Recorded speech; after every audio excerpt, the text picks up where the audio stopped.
Guys, dito na naman tayo para sa ating panibagong video kasi hindi natin natapos ito nung nakaraan. Ay tutuloy natin ulit ngayon. Ayan. Kung hindi pa pala kayo nakasubscribe guys, paki-subscribe na lang sapagkat wala pa tayong subscriber kahit isa.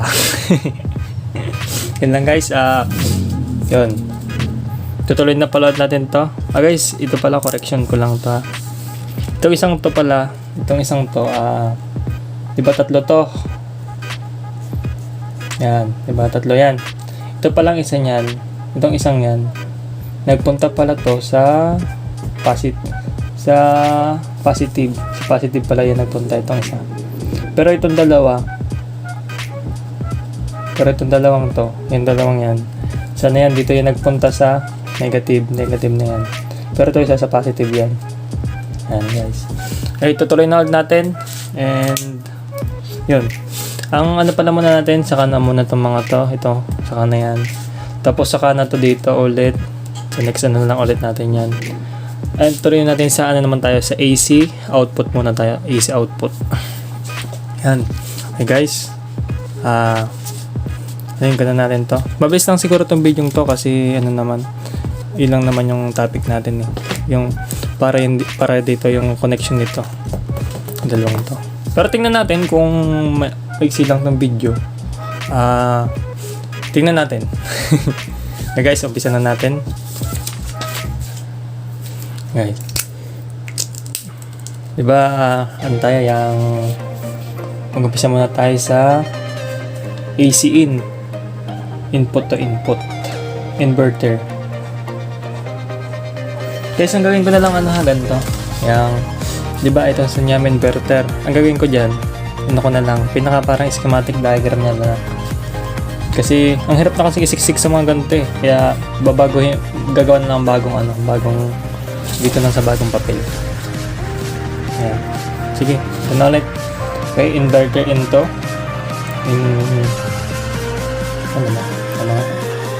inverter in. Yan. Tapos switch sa guys na ginamit ko doon. Ito guys, papakita ko sa tingnan niyo na sa screen. Yan. Tapos yung yan, may apat na anim na pin.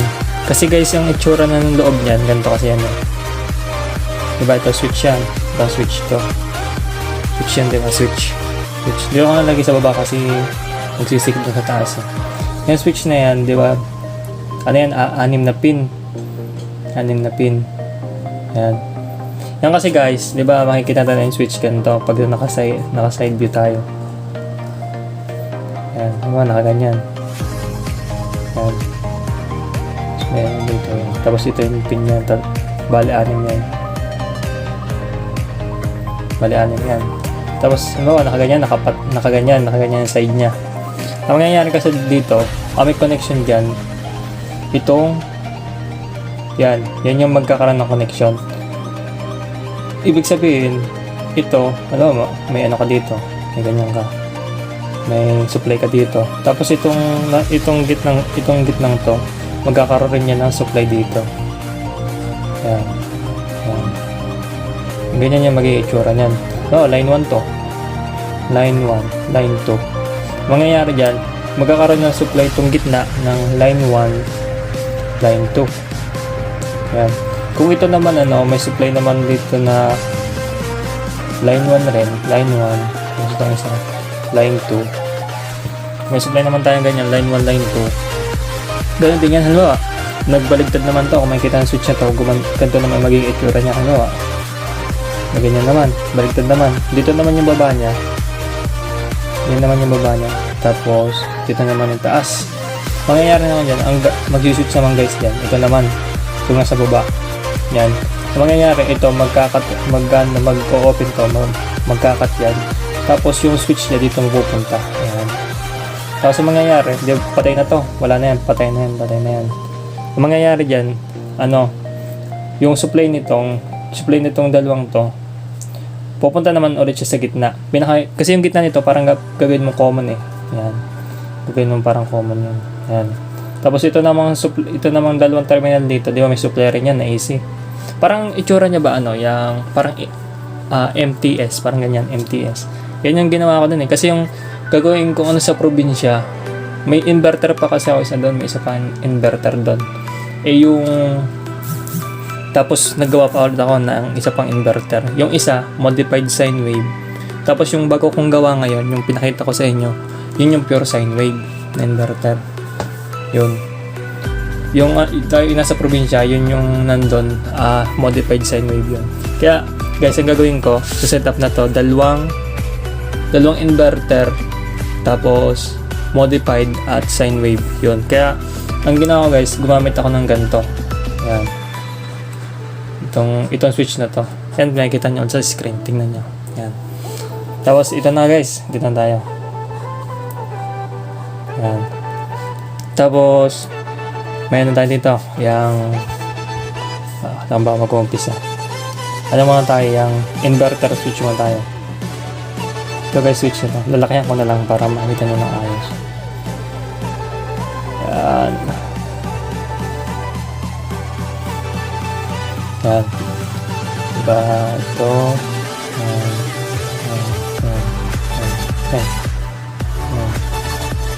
Yan yung terminal niyan, di ba? May terminal yan, 6. Kasi ito guys, sa kabila may isa pa ulit yung terminal dito. May isa pa ulit pa ng switch. Sorry guys. Kamali ako.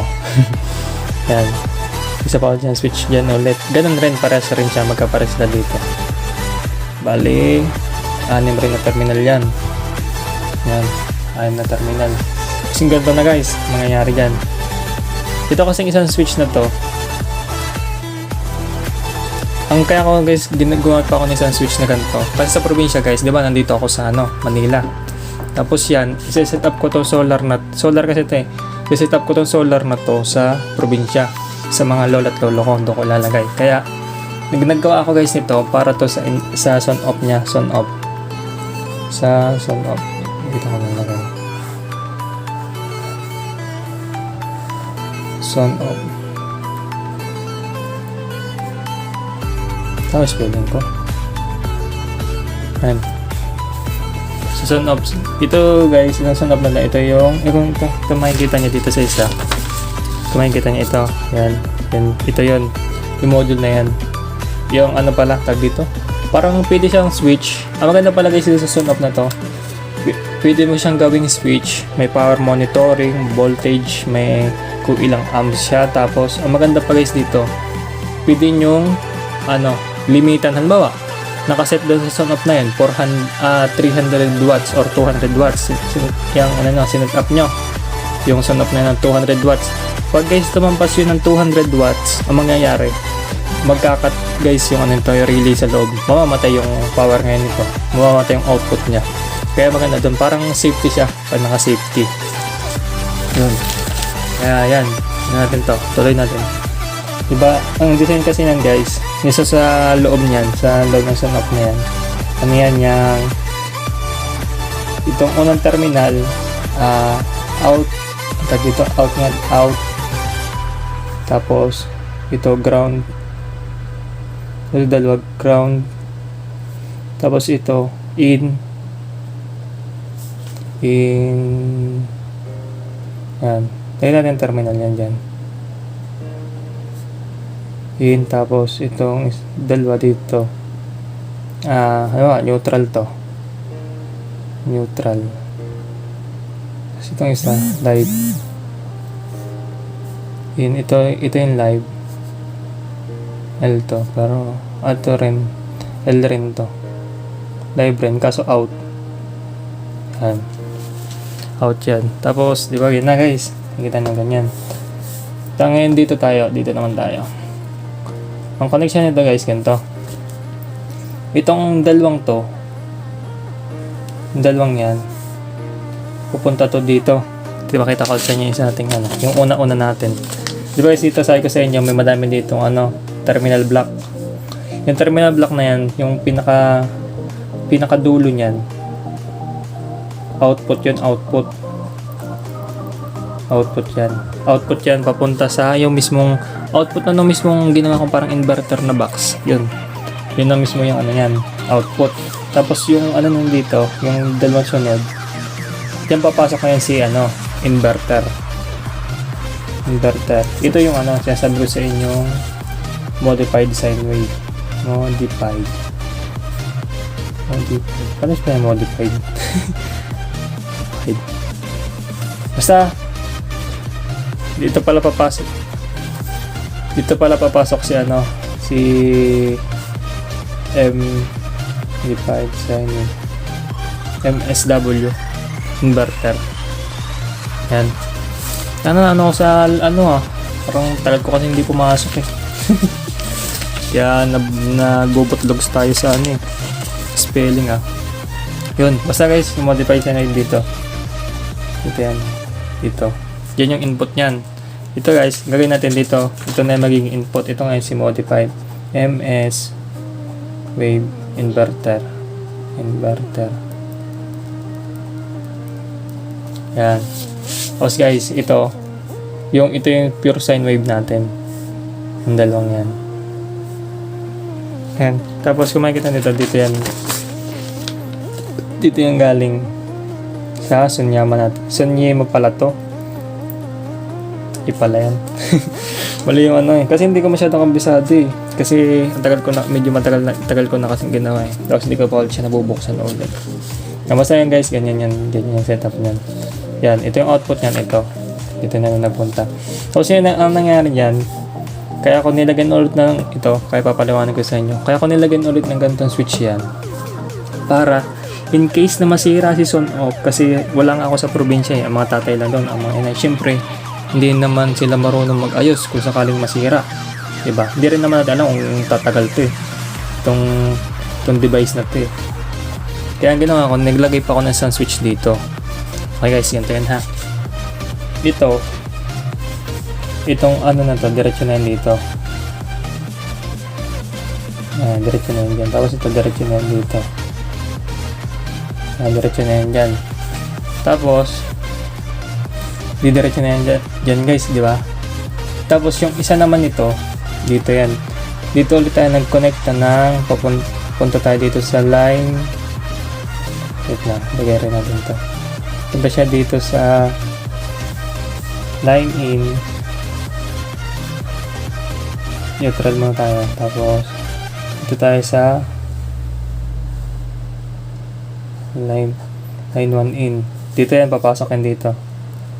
Tapos ito naman, ito ulit, kasi itong dalawang to halos naka-jumper to eh. Kung mabubuksan yung sun off, naka-jumper lang yung dalawang yan. Pero magkabukas yung terminal.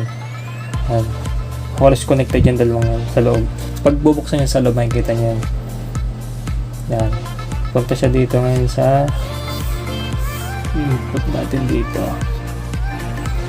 Yan, dito naman siya. Tapos ito naman dito ulit.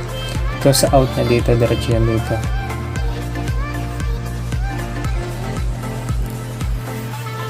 Yan.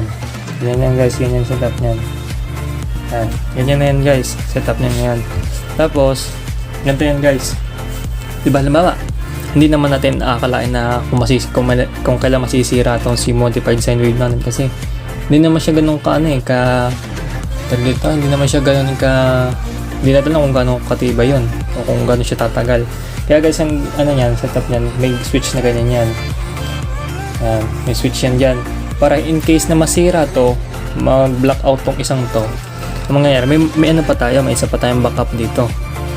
Para, masira to. Ang gagawin lang natin, isi-switch lang natin to guys. Pag switch natin tong switch na to, ang gagana, magkakat na yan dito ito kasi to eh, pure sine wave inverter. Yan. Diba magkakat na yan dito. Pag nagkat yan dito guys, ang mangyayari, ito pala guys, itong switch na to, pwede rin siyang nakaganyan, nakagitna lang siya. Meaning guys, pagka nakagitna lang siya, hindi siya connected dito, hindi rin siya connected dito, hindi rin connected yun dito, hindi rin connected yun dito. Parang nasa gitna lang yung switch niyan. Wala siyang, kahit alin dito sa dalawang to, naka-open yan, parehas naka-open. Pag nakagitna yung switch na yan. Yan. Tapos, di ba, no, masira to. Di nasira na yan. Ang mangyayari guys, bubuhayin natin ngayon si modified sine wave para yun yung magamit natin. In case na pumalya to, si pure sine wave natin, in case na masira or magkaroon siya ng problema. Di pag switch natin yung list ngayon, ito naman gagana ngayon. Tapos magkakaroon pa rin tayo ng power, hindi tayo magkakaroon ng blackout. Mayroon pa rin siya. Kasi nga, ang ano nga nito, design nito, kasi nasa probinsya, tapos wala namang magme-maintenance doon. Yun. Kaya, naglagay ako ng ganito. Tapos ang isa pa guys, kaya rin may sun off yan na ganyan. Para kahit nandito ako sa Maynila, mamomonitor ko yung kung ilang watts yung nagagamit doon, kung tama pa ba yung voltahe niyang nilalabas, or kung ilang amps, yan. Tingnan kung may output pa ba. Yun, syempre, yung higit sa lahat, kung may nilalabas ba siyang kuryente. Yan. Monitor siya natin dahil dito sa sun off na to. Tapos, yan guys, di ba nakaganyan na yan? Pumalya yan. May ano tayo, may backup. Ang gagawin mo lang, isi-switch mo lang to. Yung switch na to. Magkakaroon na yan ng power ulit. Parang ano siya, MTS, mini MTS. Switch na yan. Tapos, di ba nakaganyan na yan? Mangyayari naman dyan guys, pwede rin itong gamitin mo. Halimbawa, gusto mo pa mahingahin to. Kasi guys, yung inverter na, yung pinakita ko sa yung inverter, itong pure sine wave to, 24/7 na andar yan. Kung gusto nyo pa mahingahin, pwede nyo gamitin itong isa. Halimbawa, wala naman kayong pinapagana na demotor or puro lang, tawag doon? Resistance load. Basta yun, comment nyo lang kung tama yung sinabi ko. Comment nyo lang sa baba kung tama o mali yung sinabi ko, or yung tama talaga na tawag. Basta yun, kung doon, yan. Tapos, diyan na guys, pwede nyo itong paganahin para makapahinga naman tong isang to, para maiwasan rin natin yung pagkasira kung wala naman tayong load ng demotor or kung may transformer man na pinagagana. Yun. Pero kung sa mga TV charger, pwede na to. Si modified sine wave, pwede na to. Tapos, yun. Guys, ang ganda naman itsura niyan. Hindi may power niya kahit saan kanya kumuha. Sa dalawang yan, okay lang. Pero itong inverter na to, built-in to. Yung kung makikita yung ginawa kong box. Tapos itong isang to, ito yung nasa labas. Ito kasi Bosca to na inverter. Pero okay rin siya, si Bosca matagal rin nagamit yun. Yan. Tapos guys, ito na. Di ba guys dito? Ito yung itong dalawang to. Ito ngayon yung output. Makikita niyo yung papel natin. Ito guys, itong dalawang to. Itong dalawang yan, output na yan. Yan na yung mismong output ng kabuuan ng inverter. Yung mismong isang box, yan yung output. Kasi dito rin papasok yung kuryente na ni modified sine wave na galing sa labas. Yan, dyan. Kaya guys, kung makikita yung madaming terminal blocks yan dito. Dito na guys, tingnan natin dito. Yan na. Palawanan ko sa inyo, kaya may switch pang ganyan yan. Ganito guys, di ba? Pag ito guys ginamit nyo, halimbawa, nakaganto yan. Ito switch na to, nakababa yan. Nakababa. Nakababang ganyan. Hindi ang kuryente niyan, diretso yan dito. May kuryente yan. Pupunta yan dito, tapos pupunta rin yan dito. Tapos may kuryente na yan dito. Ngayon yung power, hindi dumaan guys on off. Kasi yung design na yon, pag doon naka-switch, pag dito naka-switch yan, ang design ng switch na yan, ang design yan, sira to. Ibig sabihin, sira. Kaya mo dito papadanin yung kuryente. Kasi sira to. Diba? Ganun yun guys. Tapos, kung, diba, yung inverter natin dito, 300 watts lang. Yung inverter na yun. Kung halimbawa, kasi yung isa ko ditong inverter, itong MSW inverter na to, or modified sine wave, 1,500 watts. Ito mababa lang. Tapos ito naman, kung may mataas ka na gusto mong paganahin, pwede mong i-switch yun dito para hindi na siya dumaan dito. Baka kasi ma-damage to itong sun off natin. Kaya mas maganda kung saglit mo lang naman gagamitin yung mataas na pwede mo yan dito. Switch mo siya dito para hindi to ma-damage. Tapos normal operation ka na ulit, pwede mo ngayon siyang i-switch dito sa baba para ito na magkaroon ng contact. Itong dalawang ito magiging close na yan. Tapos nakaganyan, di ba nakaganyan na kanina. Ganyan naman yan ngayon. Kabaligtad naman. Kaya, yung power ngayon nito, dito na yung dadaan. Input, tapos itong isa in, tapos ito out, tapos dito ulit yung kabila, tapos puntahin dito. Connected na ngayon sila dito. May output ka na ulit ngayon. Nagaling kay sun off. Ngayon, pag dito dumaan, ang mangyari, monitor mo ng voltage, kung ilang amps, kung ilang watts, kung ilang watts yung nagagamit mo kada buwan, kung ilang watts ka nagagamit mo kada araw, yan, monitor mo yan dyan. Yun yung kinaganda pag may sun off ka. Or, power meter na gamit. Yun. Guys. Yun lang naman yung setup niyan dito. Para sa AC line natin. Okay, 20 minutes na tayo ulit. Kaya, ganyan lang yung guys. Kung ano. Kung may tanong kayo, comment nyo na lang dyan sa baba. Yan lang. Ganyan ang setup ganyan ang setup na ginawa ko. Kaya lang naman naglagay nito para para kahit anong mangyari dito sa sun off na to, may output pa rin ako. Kaya rin mayroon nito, switch na to. Kahit anong mangyari, may ano pa rin ako. May output pa rin ako. Kasi kung masira to si inverter na isa, may ano pa rin ako. May isa pa rin akong magagamit. Yan. Tapos kung masira man to, pwede natin i-direct siya. Dito na agad. Tapos may output pa rin ako. Diba? Walang palulusodan. Mayroon pa rin tayong kuryente. Yan lang. Guys, abangan nyo nga pala yung ating pag-install doon. Siguro. Sa probinsya. Ng ating yung pinakita ko sa inverter. Tapos, paano mag-install ng panel. Lagay na rin natin doon. Tapos, kung ano pa ba. Pag-install ng charge controller. Tapos, guys, panoorin nyo rin pala yung abangan nyo rin yung pag-assemble natin ng LiPo4 battery. Hindi mo namimili pa ako kung 32650 o 32700 yung bibili ng battery. Basta siguro mas malamang siguro yung yung 32700 kasi mas maganda, may nakausap na magandang seller nun. Kaya yun na lang siguro 32700. Pero tingnan natin sa banda-banda riyan. Sige guys, yun lang. At I hope na gustuhan niyo yung video ko. Sana madami pa tayong video na dumating. Pero madami pa yan, sigurado yun. Kasi hindi pa tayo nakapag-install And madami pa tayong project na mga gagawin. Kaya lang guys. At kung hindi pa pala kayo nakasubscribe guys, subscribe na guys kayo. Kasi wala pa tayong subscriber kahit isa. And yun lang guys, and paki-like na rin. At kung meron man kayong tanong, i-comment nyo lang dyan sa baba. At yun lang. God bless sa inyo guys. Thank you.